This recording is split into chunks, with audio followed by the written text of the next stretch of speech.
So if you've been watching my channel, you know that I was moving from Spain back to Iceland, and I am in Iceland right now. I already sent my stuff in a container, I already sent my animals, and then there was just me and my car left. So the plan was to drive from Spain to Denmark and take the boat from Denmark to Iceland. It's a massive trip, and I've done similar trips before, driving in Europe, and but that was different. That was not on like pandemic times where you have these border restrictions and everything is just really, really difficult.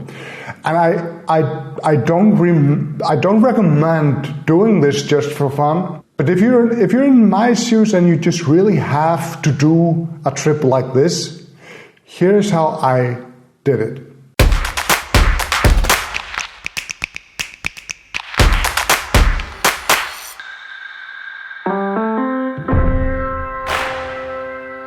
I'm a pretty experienced traveler, and both with traveling with a group of people, leading group of people to various places in the world, and also just solo travel. So a lot of things have come up, a lot of issues I had to solve along the way. So I can say I'm pretty competent in dealing with what might come up in a trip like this. In total, I had to drive for about 3,600 kilometers and do a 3-day boat trip.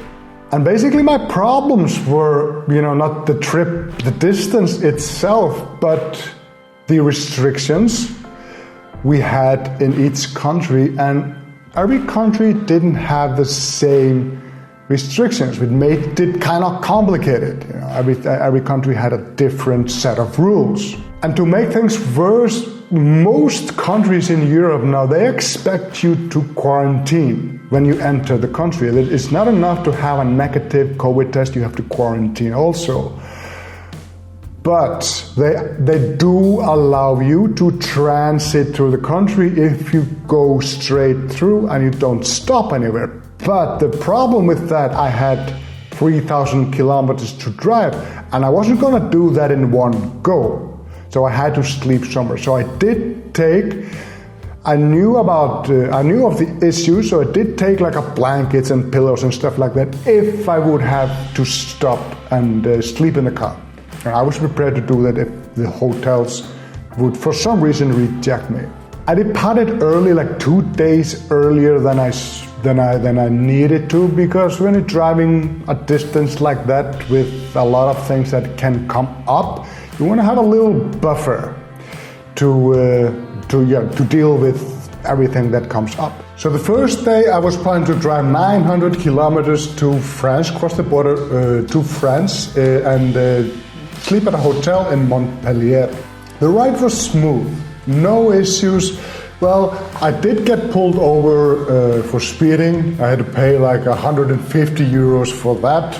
That pissed me off a little bit, but at least everything else was good. I had no problems checking into the hotel. I had no problems at the border of Spain and France. They did stop me to check for a negative COVID test, which I had, so I had no problems. The only thing was when I got to the hotel, all the restaurants around the hotel were closed, so I had to go to sleep hungry that night. But to be fair, that can happen if you are traveling even without COVID.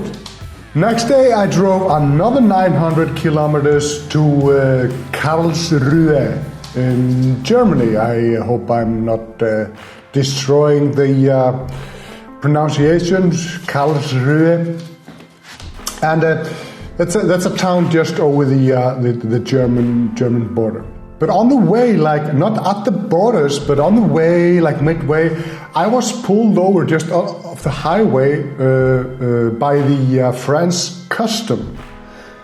And they just took everything apart. They took everything out of the car, checked my bags, opened up the little the thingy on the door to check between the doors. and under the car, in the hood, everything. So that set me back about an hour. Annoying as fuck, but you know, what can you do? There wasn't any border control at the German border. In fact, I didn't even notice that I had crossed the border. I just all of a sudden all the signs were in German. And there I did my first mistake. I didn't check in to Germany. The thing is, when I crossed the border, I got an SMS. And when you cross borders, you always get an SMS like from the phone company telling you, now you're in Germany, welcome to Germany, and here you have to pay this and that. And I just thought it was that, but it was like a message from the police or, telling me to check in, which I didn't do, and that could have been a problem. Because if I would have been pulled over somewhere, I would have to show my COVID test, then cross-reference it with when I checked in to see if I have a new enough COVID test, and that could have ended in a big fine. So be careful with that if you need to do something like this. Check in every border. I had a small issue signing into that hotel because I didn't have the right mask on. And the old woman that was checking me, she was angry. She just, it was like I'd done something terrible, and she's German, so you're not gonna get away with wearing the wrong mask. They are very precise. So after I changed my mask, it was all nice. Checking in, she fed me, and I went to sleep.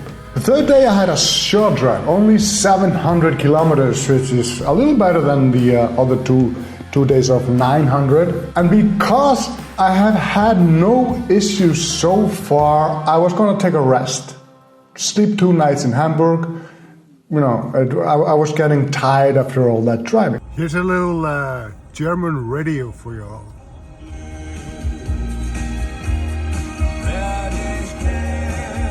Fucking amazing. But stopping in a big city like Hamburg was a mistake. When I got there to my hotel, I was going to check in the hotel, but they said, no, you cannot check in here because you're not an essential traveler, meaning my business was not essential. And I was like, well, I'm moving between countries. That's pretty essential. But no, the only reason I needed to have to check in was either on business or if I had to attend a funeral, and I needed to provide evidence if I would, before that. So I had to go find another hotel. All the hotels in Hamburg had the same deal, and probably all the hotels in Germany, even if the old mask lady, she probably just simply forgot. So what I had to do is basically, make up a story that I was on a business trip. It wasn't exactly a lie. I have a business. And by moving, I had to move my business from Spain to Iceland, so, But so I called my wife and asked her to send, on behalf of the business, on the business email, an email that said that I was there on business, and they took that. That was valid, and so I stayed there for 2 nights. I rested the day after. I went to get a COVID test. That's the one thing about traveling, you have to think ahead with those COVID tests, because it depends. In the COVID test I took, the PCR test in Spain, I only had to wait 2 hours to get the result from that, because I paid for some speed service or something. In Hamburg, I couldn't find any place that did like this speed thing, only like a rapid test, but I was afraid that they wouldn't take that valid in the boat. I knew they wouldn't take that valid into the boat, and I suspected on the Danish border I needed a PCR test also. So, but that took 24 to 36 hours to get a result. from that. And I had the border the day after. So I took 2 tests. I took that test and I also did the rapid test for the chance that I might cross the Danish border with that. So in every case, it's very important to check these things. Where are you gonna sleep? Where are you gonna take your COVID test? How long do you have to wait for the result? And how long is this gonna be until you're at the next border?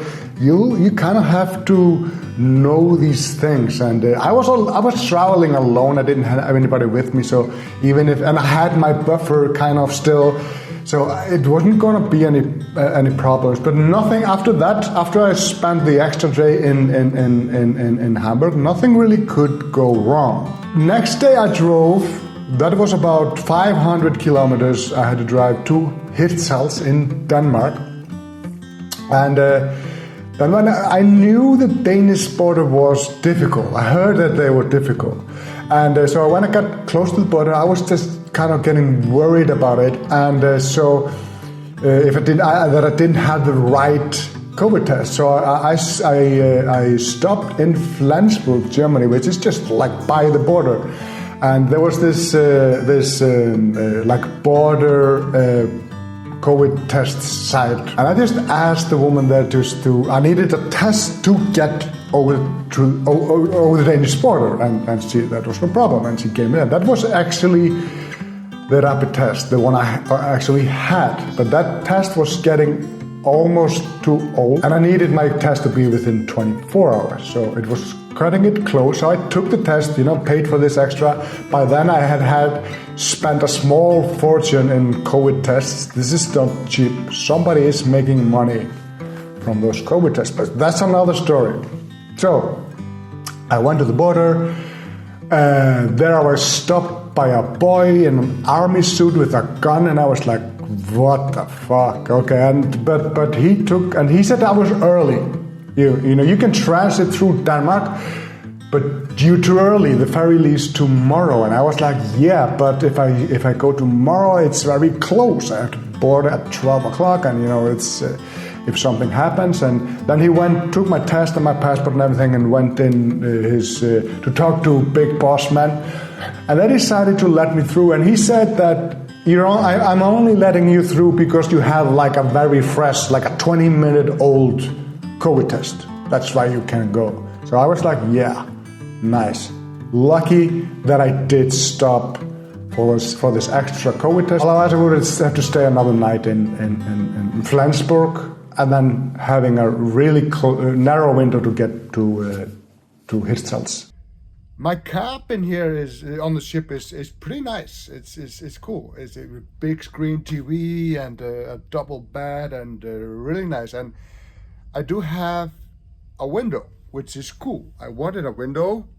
It did cost a little more, but it's really nice to have daylight coming in. And it is a nice view. As you can see, it's the Atlantic Ocean. But the thing is, it really doesn't change. It's always, when I look outside the window, it looks like this. Basically, ocean and sky. And it reminded me of when I was driving through Denmark. You drive and you look out, it's kind of uninteresting, flat with a few trees, and then you drive for 2-3 hours and you look out and it's exactly the same. Kind of like the Atlantic Ocean. But after that there was no issues. I went to my hotel, slept there for one night, went on the boat, and as soon as I was on the boat, I only had the Icelandic border left, and they are pretty strict also. The PCR test I had in Germany, that was for that. And if I would have waited until Denmark to get it, and I had to wait for 24 to 36 hours to get it, I wouldn't have had the results before the boat left. So like I said, you really, really need to focus on, because in Iceland, they will just send you away. And probably at the Danish and all the other, but if you don't have the right tests, if it's not new enough, they're going to send you away or fine you a big fine and send you in quarantine. When I had my 3-day boat trip, I arrived in Seyðisfjörður, which is in the east of Iceland, and I needed to drive almost 700 kilometers to Reykjavik, where I'm staying now in quarantine with my dog. And it's like I've been holding my breath for a while, and finally I can relax. This trip was incredibly boring and stressful, and I just do not recommend this.